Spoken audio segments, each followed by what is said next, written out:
하나님께서 진노하시는 원인이 뭐냐? 그것은 땅에 있는 지체다.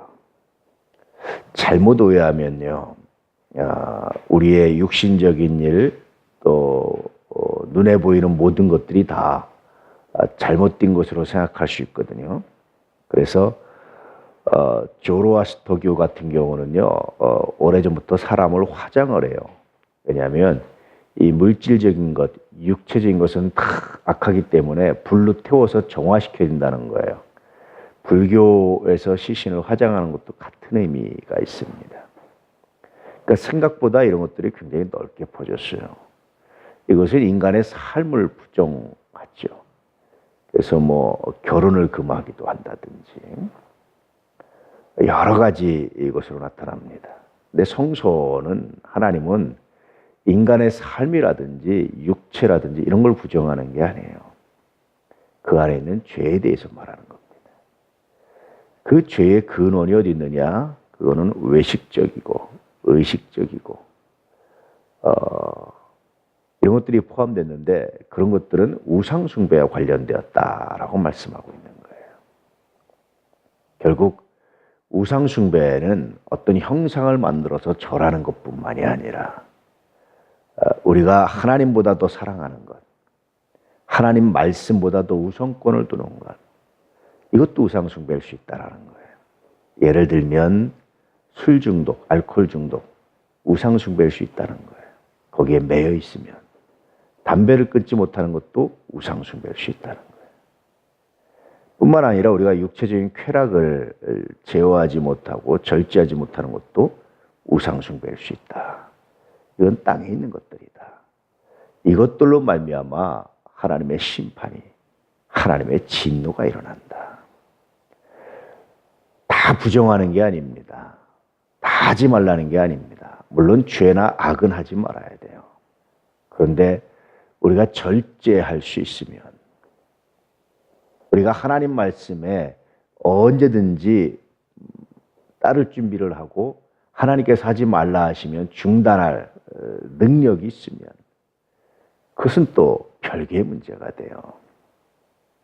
그래서 육적인 것, 땅에 있는 것 전체가 다 불필요하고 악하지 않습니다. 왜냐하면 이 물질을 창조하신 분이 하나님이세요. 선하신 하나님이십니다. 로마서에 보면 그런 하나님의 성품이 자연에, 이 물질 세계에 나타나 있다는 거예요. 그런데 사람들은 그런 하나님의 성품을 외면하고 선한 것은 버리고 악한 것만 따르고 악한 것을 좋아한다는 거죠. 그것이 문제였습니다.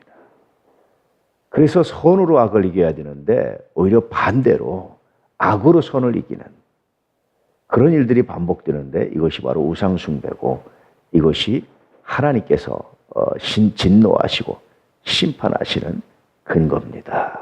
그렇게 말씀해 주고 있죠. 오늘 우리가 하나님보다 더 사랑하는 것이 무엇인지, 하나님께서 원하심에도 불구하고 하지 못하는 것이 무엇인지를 깊이 묵상하고 생각해 볼 수 있기를 주의 이름으로 축복합니다.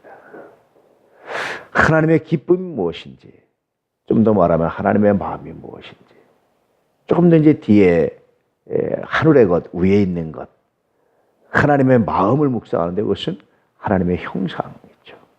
우리가 하나님의 형상대로 지음받았기 때문에 그 형상을 회복해 가는 것, 그것이 정말 하나님께서 기뻐하시는 하나님의 마음이 담긴 하나님의 선물이다. 그렇게 말씀해 주고 있는 겁니다. 오늘 하루 다시 말씀드립니다.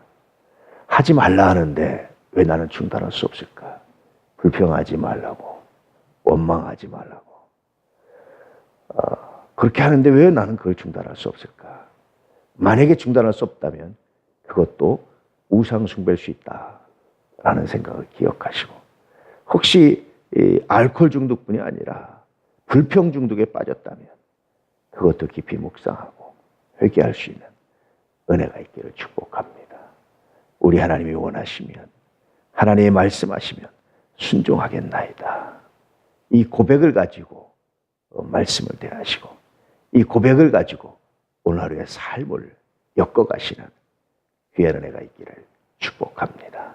오늘도 우상 숭배에서 벗어나서 말씀을 따르는, 나 외에 다른 신을 섬기지 말라고, 두지 말라고 말씀하신 그 말씀을 기억하며 오직 여호와 당신의 말씀만이 내게 생명입니다 고백하며 순종하며 나아가는 귀한 날 되시기를, 위의 것을 찾는 삶 되시기를, 땅에 있는 지체를 죽이는 놀라운 삶 되시기를 축복합니다. 그러므로 여러분의 삶에 하나님의 은혜와 평강이 가득하게 되시기를 축복합니다. 할렐루야.